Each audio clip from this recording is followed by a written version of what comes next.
Standing on the shores of Bharata, Hanuman gazed toward Lanka, where Sita was held captive. His heart burned with devotion and duty. Jai Shri Ram, he roared, as the wind itself seemed to answer his call.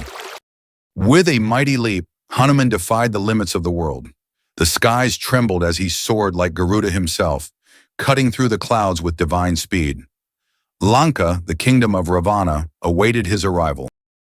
Surasa, the guardian of the ocean, tested Hanuman's strength. None shall pass without facing my jaws, she declared. But Hanuman, wise and powerful, knew that strength alone was not always the answer. From the depths of the sea, Simhika, the shadow demon, sought to ensnare Hanuman. But no force, no darkness, could hold him captive.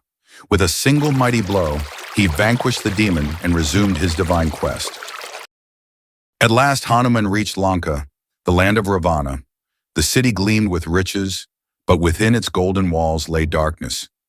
He must now move in shadows, for Sita awaited his rescue. With wisdom as his weapon, Hanuman transformed into a mere shadow, unseen and unheard.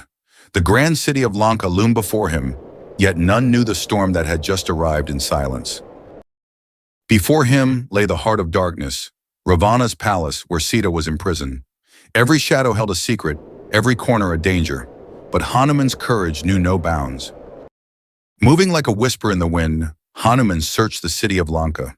He saw its wealth, its power, but his heart sought only one thing: Sita, the divine queen of Ayodhya. At last, Hanuman found her.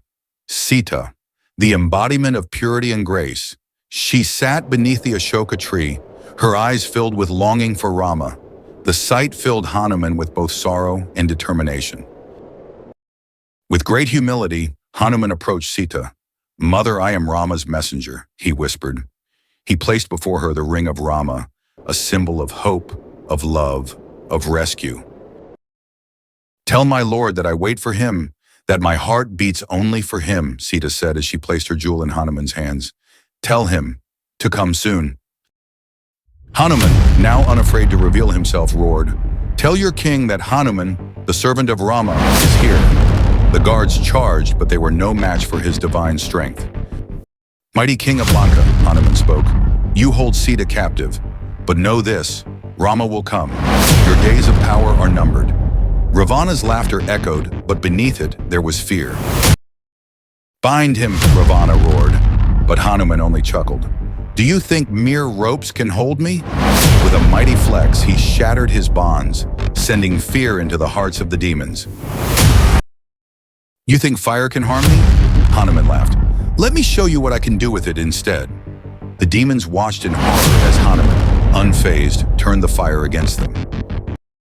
No chains forged by demons could bind the mighty Hanuman. With a mighty roar, he shattered his bonds, his fury now unstoppable. "You dared to burn my tail," Hanuman roared. "Now witness the flames of divine justice." With every leap, he spread the fire, turning Lanka into a blazing inferno. The mighty city of Lanka, once thought invincible, now burned like dry wood. Demons fled in terror, and Ravana watched in horror as his kingdom crumbled. Ravana, the mighty king of Lanka, watched as his golden city burned. His rage knew no bounds, and he swore vengeance against Hanuman and Rama.